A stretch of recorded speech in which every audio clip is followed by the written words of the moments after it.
Olá, é um prazer estar mais uma vez aqui com você e hoje eu gostaria de refletir um pouco sobre os custos de vida na velhice. E mais do que isso, o custo de vida com saúde. Saúde no Brasil é muito caro, né? Não só no Brasil, no mundo inteiro. E para quem não tem recursos, eu acho que a primeira coisa que a pessoa deveria parar e começar a planejar melhor seria o seu trato, o cuidado com a saúde.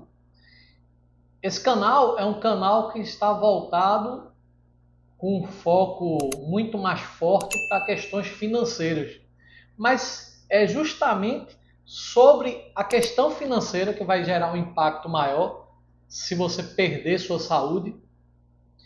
É que eu quero refletir com você que atitudes você tem tomado e o que é que os brasileiros, de uma forma geral, têm feito com a sua saúde e que impacto isso tem, né, na vida. Porque imagina, sem saúde você não ganha dinheiro, né? Sem saúde você vai gastar muito mais, né, com suas despesas para esse tratamento. Então, eu queria que você repensasse o que é que a gente pode fazer que não custa nada para cuidar da máquina. Porque a máquina somos nós. É como se você tivesse um caminhão e esse caminhão você dependesse dele para ganhar a vida, só que você começa a não dar manutenção. E o que é que vai acontecer? Você vai ficar sem nada. Você pode achar que esse exemplo não cabe na sua vida, mas cabe na maioria da vida das pessoas. Por quê? Porque as pessoas não entendem na vida o papel, a missão que a gente tem que ter em cada área. E é por isso que eu quero, antes de tudo, começar aqui mostrando uma apresentaçãozinha rápida para vocês entenderem a importância de cuidar da saúde. Então vamos aqui começar a pensar que a expectativa de vida da população brasileira está aumentando. Então mesmo que você ache, posso morrer amanhã, beleza, mas ela está aumentando. É pior chegar lá sem dinheiro. Então, primeiro ponto, vamos pensar em aposentadoria e também chegar lá com qualidade de vida. Então, não despreza esse número. Segundo ponto é que o custo de envelhecer é mais alto. Você veja que na União Europeia que chega a ser 10 vezes para um indivíduo acima de 70 anos, né, em relação a gasto com pessoas entre 5 e 19 anos. E se você pegar outros países, como no Japão, 7,5 vezes, né, maiores do que para jovens. E no Brasil é pelo menos 6 vezes maior do que na infância. Além do mais, os planos de saúde aumentam significativamente quando chega esse período de 59 mais, visto que esses gastos são reais, né? E a gente precisa estar atento e se planejar para isso. Outro ponto importante é que nas fontes oficiais as pessoas estão dizendo que o SUS supera a média da América Latina, pintam um ambiente praticamente excelente. Pode ter até pontos do SUS que realmente dê um bom atendimento. Na cidade onde eu moro, em Recife, aqui, região metropolitana, quem se trata pelo SUS tem muita dificuldade, não consegue fazer os exames que se tivesse uma rede particular faria, tá? Então, embora os brasileiros que estejam dizendo aqui, segundo a pesquisa do governo, tá? Que estão satisfeitos aqui com o SUS, né? Porque isso aqui é a Agência Brasil. Na prática, talvez o cara até esteja satisfeito. Por quê? Porque ele não imagina que os exames que poderiam fazer, que são necessários fazer, se fosse comparando o SUS, por exemplo, com um plano de entrada, tá? Um plano de entrada. Não estou falando um plano de saúde top, não, tá? Mas na prática, o que é que a gente vê aqui? Fila do SUS coloca a vida da população em risco, diz pesquisa. E você que pode ser a vítima, tá? Numa dessa. Outra coisa é que a vida, né, aqui nesse exemplo aqui, que Pernambuco decreta situação de emergência pública, né, nas UTIs. Aí eu pergunto, a vida pode esperar? Ah, mas é numa situação específica. Você vai mais na frente, é o que a gente vê. Ó. Falta de estrutura compromete a atenção básica na saúde. no Brasil. Então, quer dizer, e na prática a gente tem que pensar não só no nosso futuro financeiro, mas cuidar também para não chegar lá doente. E isso está em nossa mão, né?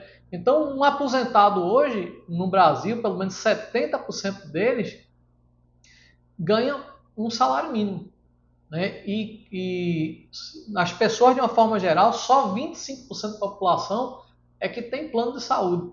E se você precisar pagar um plano ou precisar gastar mais com remédio na velhice, você precisa ganhar, de repente, mais de um salário mínimo. Precisa chegar lá com saúde para ter mais qualidade, né, de vida. E pelo menos o ideal seria conseguir chegar nessa faixa aqui de ter um plano de saúde, que eu acho que é muito importante. E hoje tem até cartões de fidelidade que facilitam realmente você fazer alguns exames básicos, né? Você consegue fazer papel que o SUS de repente não tem conseguido atender. Quanto é que custa um plano de saúde? Eu peguei aqui, esse 2026 é um plano médio aqui, né? Custa aqui 59 mais, R$ 1.300 e aqui R$ 1.500, tá? Então vale a pena a gente pensar em buscar uma receita para ter isso aqui, né? Planejar a vida para conseguir pagar um plano de saúde. Mas aí, o que é que acontece aqui? Hábitos que levam à perda de saúde na maioria dos brasileiros, né? A gente, primeira coisa, alimentação não saudável. Alimento ultraprocessado, você come aqueles embutidos, né? Rico em açúcar, sódio, gordura saturada. Isso aqui está na nossa mão mudar. É repensar um pouco para não chegar lá na velhice doente. Outra coisa, sedentarismo. Cara, eu faço exercício no meio da rua, né? Caminho 3 vezes por semana, corro 3 vezes por semana. Não custa nada, está na sua mão, né? Consumo nocivo de álcool e fumo, né? O tabagismo. Isso aqui está na mão, né? Da pessoa repensar um pouco a vida, o que é que leva a você consumir numa proporção, inclusive incorreta, se for o caso do álcool, né? E o tabagismo aqui, não vejo nenhuma proporção que seja, vamos falar assim, segura, assim como do álcool também, não tem nenhuma, protegendo nenhum dos dois. Então isso aqui dá para o cara administrar e evitar, né, esses hábitos aqui, porque gera realmente perda de saúde no futuro. Sono, piora no sono e estresse. Primeira coisa, sem reserva de emergência, sem você ter um planejamento de vida, sem você estar entendendo a importância de você trabalhar seu lado profissional para manter a sua empregabilidade, dificilmente você não vai ter estresse e dificilmente, certo? Se você estiver muito estressado, você não vai ter qualidade de sono, tá? Excesso de telas e uso de fones de ouvido, né? É um outro desafio, até porque muitas vezes nessas telas a gente vê muita coisa inútil, que o cara, em vez de estar crescendo numa área que vai trazer benefício para a vida dele, ele está perdendo tempo na vida. E aí, e por último, aqui tem falta de atenção com a saúde, ou seja, a pessoa não faz exames periódicos. Como eu disse, que tem aqueles cartões de fidelidade hoje que você consegue realmente planejar, vou botar R$ 1.000 para você fazer seus exames de colesterol, cardíaco e por aí vai, tá? Então a gente consegue planejando a vida, tá? E mudando alguns hábitos para a gente não chegar na velhice, infelizmente, sem saúde. E eu quero dizer um ponto aqui muito importante, porque muleta a gente tem que quebrar, porque senão as pessoas ficam eternamente dependentes delas. Tem um estudo aqui que eu peguei, está até num site que vem dos Estados Unidos, tá? Ele fala o seguinte, que 5 a 10% de todos os casos de câncer, né, são oriundos, né, de problemas genéticos, mas 90 a 95% tem origem no ambiente e no estilo de vida. Então isso aqui vale para questões não só de câncer, mas também de uma série de doenças que as pessoas ficam dizendo assim, não, eu sou assim porque é um problema genético, que eu tenho esse problema de nascença. Não, você pode até melhorar e evitar riscos se você tem um acompanhamento médico para você, no seu lado genético, não ser potencializado por problemas já que você não tem o cuidado correto com a sua saúde, tá?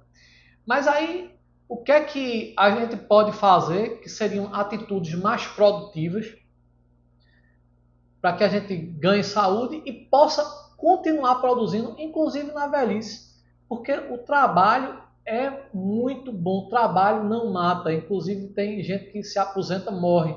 O que lhe mata é o estresse, mas você ter aquele ambiente de convívio, você ter um emprego saudável é uma coisa boa. Se você empreender gostando do que você faz, é uma coisa boa, tá? A primeira coisa o conselho que eu quero dar para vocês é tome a rédea de sua vida. Pense no que você pode fazer. Tem gente que fica reclamando o tempo todo, isso eu não posso, eu não tenho. E se você não tem plano de saúde, comece a cuidar de sua saúde. Eu digo a você que talvez seja mais importante do que ter um plano de saúde, porque se você tiver um plano de saúde e perder sua saúde, não adianta nada. Então, tome a rédea, certo? Cuide da sua saúde, né? Primeiro ponto. Segundo, defina os dias da semana para você fazer pelo menos 1 hora de exercício físico. Caminhada, isso não tem custo nenhum. Faça calistenia, né? Ah, mas eu não faço. Vai pagar o preço no futuro. É isso que eu estou tentando acordar, para você cuidar mais de você. Terceiro ponto, consuma produtos mais naturais, inclua na sua alimentação legumes, verduras, frutas, né, proteínas saudáveis, evite excessos de açúcar, corte refrigerantes, embutidos, por aí vai. Está na sua mão, né? Você pode mudar isso hoje, né? Depende de você começar a pensar de forma mais produtiva, a cuidar de sua vida, uma mentalidade mais próspera. Faça exames periódicos, né? Como eu já disse, né? Defina datas para você fazer isso, pelo menos uma vez por ano. Se você não tiver condição, mas não passa um tempo muito grande, mas hoje tem pacotes econômicos, mas não deixa de fazer. Ah, mas é porque eu não tenho, eu vou ter no SUS, o SUS demora muito tempo. Quanto é que você precisa ganhar a mais para você conseguir fazer os seus exames, né? Pelo menos o básico. O quinto aí, evite tabagismo e consumo de álcool. Sexto, tenha momentos de lazer em família, faça planos. Às vezes são coisas pequenas, caminhar na praia com sua esposa, fazer um piquenique com seus filhos, né? Coisas baratas, dar uma caminhada no shopping. São passeios baratos, tá? E que você consegue para ter mais saúde mental, inclusive. E aí você repensa também os motivos que lhe estressam, trazendo mais equilíbrio. Repensa um pouco. Sétimo, durma o mínimo necessário para o descanso do seu corpo. Ah, mas eu sou um cara estressado, por isso que esse canal aqui está falando para que você acorde para ter mais educação financeira e dessa forma você consiga não ficar angustiado se perder um emprego, você ter esse equilíbrio, tá? Porque eu sei que a gente precisa de dinheiro, eu não estou querendo falar aqui sendo tópico que a gente vai viver de sol, tá? Eu quero trazer aqui a responsabilidade, a sabedoria, de maneira que você consiga ter um equilíbrio. E por último, não faz sentido deixar de cuidar de você, que é a máquina, né? E nem adianta ter dinheiro sem saúde. Então é isso que a gente tem que repensar. Espero que essas dicas sejam úteis e eu começaria pensando o primeiro ponto que a gente tem que cuidar se a gente não tem dinheiro é da saúde. E muita coisa disso aí está ao seu alcance. Toma rédea de tua vida. Não bota desculpa não. Seja referência, tenha uma mentalidade mais próspera, de maneira que você consiga passar mais tempo produzindo, que a máquina é você. Um forte abraço e até a próxima.